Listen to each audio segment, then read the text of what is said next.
Nuk e di se sa ju vjen në ndihmë këtë informacion, por të gjithë ju që keni një makinë elektrike ose edhe një makinë hibride, pak a shumë të gjitha markat, të gjitha modelet kanë tek marshi një buton që shkruan B, aty ku është dhe D-ja. Pra D-ja qëndron për drive, ndërsa B-ja qëndron për braking.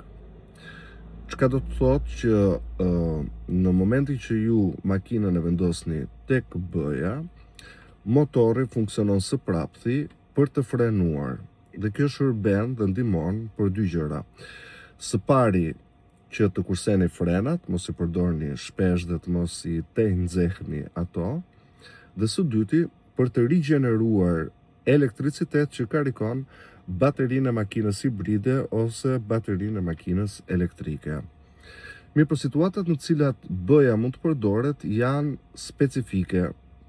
Duhet përdoret veçanërisht kur zbrisni, pra në dishez, kur zbrisni nga një kodër, nga një mal, dhe në këtë mënyrë do të përdorni më pak frenat, makina do të frenojë automatikisht dhe do të rigjenerojë baterinë.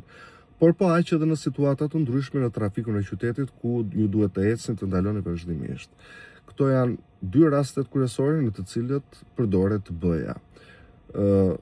Duke patur parasysh që e frenon disi shpejtësinë e makinës dhe startin e makinës, në raste të tjera, pra si në autostradë apo kur ju duhet që të ecni shpejt, nuk sugjerohet që ta mbani tek B-ja, por tek D-ja.